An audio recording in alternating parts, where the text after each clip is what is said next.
Hi guys, welcome back to my channel. My name is Olashubomi Ojo. If this is your first time of stopping by on my channel, you're definitely welcome to this channel. And if you're a returning subscriber, thank you so much for coming back to watch today's video.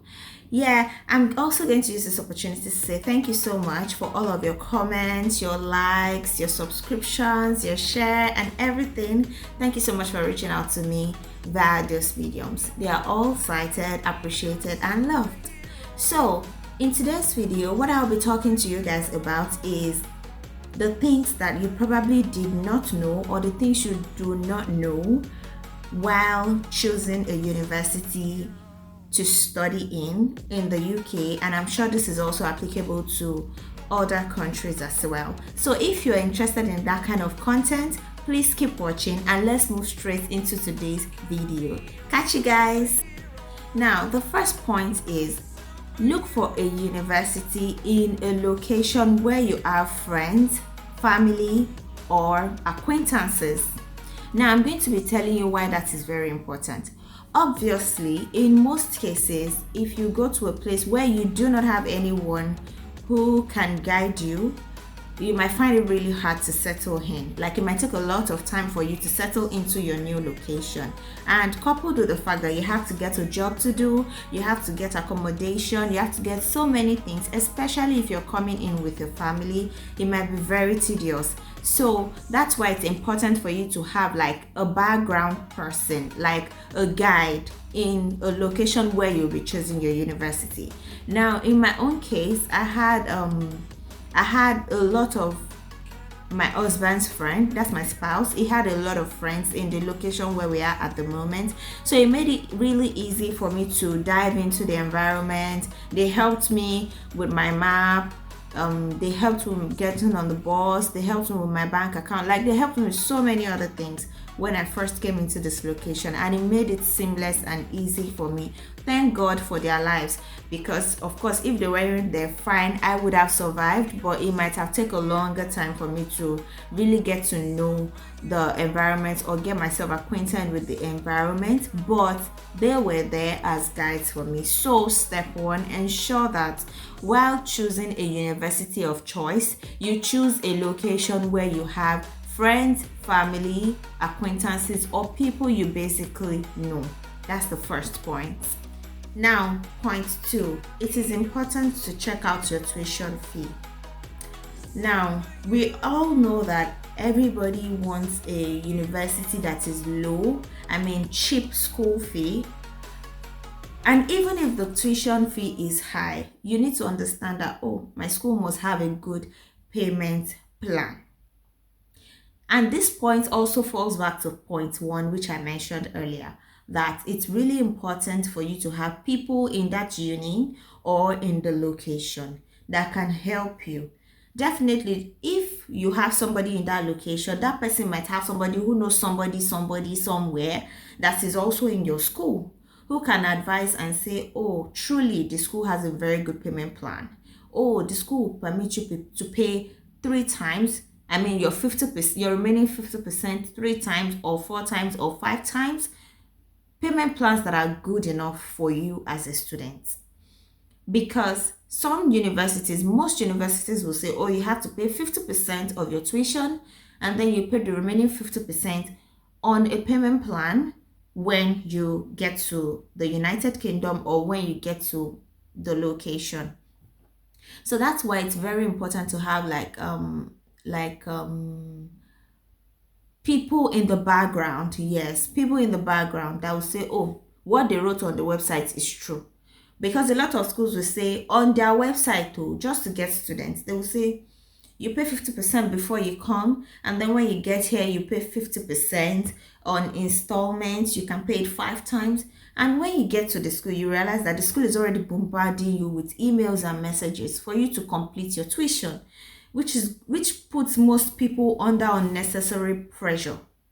And I'm sure that no student wants to go through that, especially students who came in with families.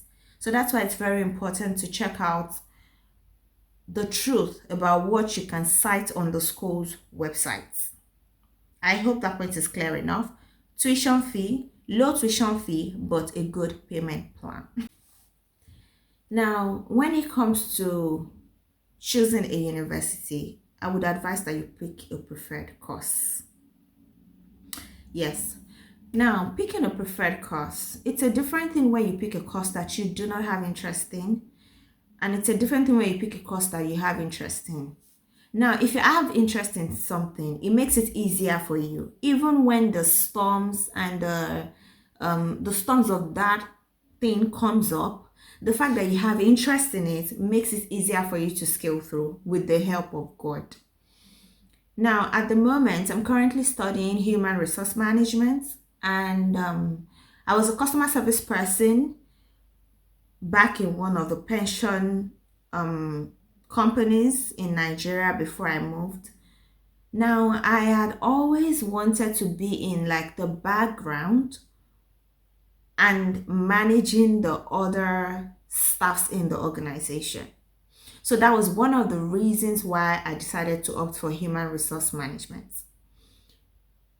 Now, I used to refer to my other colleagues when I was at work as my clients in my mind, because I knew that, oh, I was also doubling as an admin staff in the organization that I worked in a way. So I usually think, oh, okay, if I further my education in human resource management, I can actually become a pro in that line. And I have mentors in that aspect. So I thought, okay, let's do this. Girl, let's do this. And that made me opt in. Now, when I got here, I realized that, oh, there are even some courses that are really, really tedious, and they can be difficult. But because I had interest in it, it was easy for me to scale through. So that was how I scaled through. And I mean, I'm still on it, but at least I am happy about where I am at the moment in my academics. And when you're choosing a university, I mean, considering a university, I need you to understand that you should choose a university that has job placements and a course that has job placements. Now, the importance of that is that you tend to get the work experience in the location, which makes it easier for you when you're out of school, when you're in search of a job. So when choosing a university, please ensure that you choose a university that will give you job placements. And job placement is simply like IT back home. I mean, you go to work for some time, for a period of time before you come back to school to complete your program and all that. So that's simply what job placement is for the people who do not really know about it. For me, in my case, my course doesn't offer job placements, and even my university does not really offer job placements like that. So, but I was not aware of this. But I have some other universities. I know some other universities that give job placement. In fact, I have a friend. Shout out to you, girl. If you're watching this, you already know yourself. So I know of someone really close to me who had to defer her admission, all because of job placement. Now, she wanted a particular course. The uni gave her a particular course.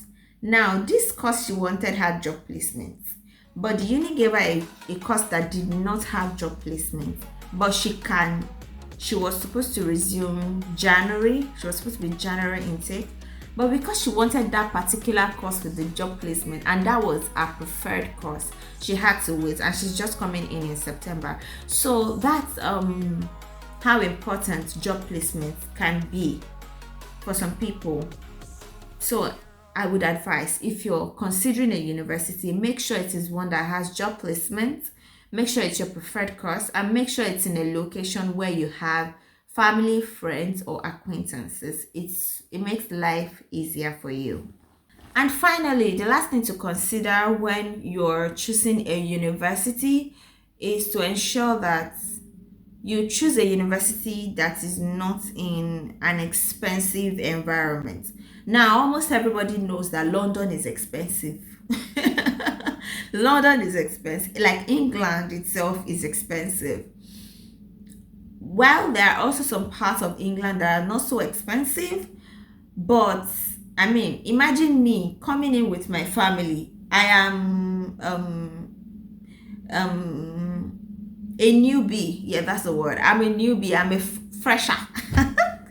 And I want to go to an environment that is expensive for my first movement. It's not so good. It's better you come into a place that is inexpensive.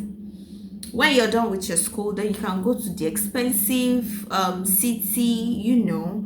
But at least for a start, at that time you must have known how much you would have gotten or made. So for a start, it's advisable that you choose a university that's not in an expensive location. It just makes life easier. It helps you with saving in a kind of way as well. Now you can compare me that I'm making, let's assume I'm making £1,000 per week, and then I am living in a city where I have to pay about 2,500 per month for my rent. Now, if I make £1,000 per week, that means I'll make £4,000 per month, and then I am paying 2,500 for my rent alone, in an expensive location. That leaves me with 1,500. Out of that 1,500, I'm going to save towards my tuition. I'm going to save towards any kind of projects that I have. I'm going to take care of myself. I'll take care of my family. I'm going to pay bills. I'm going to do my subscriptions. I'm going to do so many things. Will the 1,500 be enough for me to survive on that? No. So, but if you're in a location whereby, oh, you're making £1,000 per week, 4,000 in a month, you are paying bill of £500 per month for your house rent, and then you're paying, like, let's say maybe about £200 for electricity, that's £700. It still leaves me with £3,300. So it makes it easier for me to save towards anything I want to save towards. It's just simple calculation and mathematics. But if I'm done with school now and I land a very good job that will even pay me more than £1,000 in the big city, like in locations that are much more exposed, why not? I will go now. I will move. So far I know that, oh, what I'm making and what I'll be paying out, I will still have a lot left. Because truth be told, as the weather is changing, you have to change your wardrobe once in a while. Now, if you had a little bit of weight, if God adds flesh to your body again, and you have a jacket that is size 12 and you're already size 14, please tell me, when will you not buy the size 14 jacket? You will now, because you can't squeeze your body inside. I mean, so it's just like that. You have to really calculate and think about, oh, if I go to the big city to live in the big city, fine, everybody will say, yeah, I'm in London, I'm in Kiniko, you get. But am I saving as much as I ought to? Do I have enough money to sustain me living in those expensive environments when what is coming in is lower than what is going out?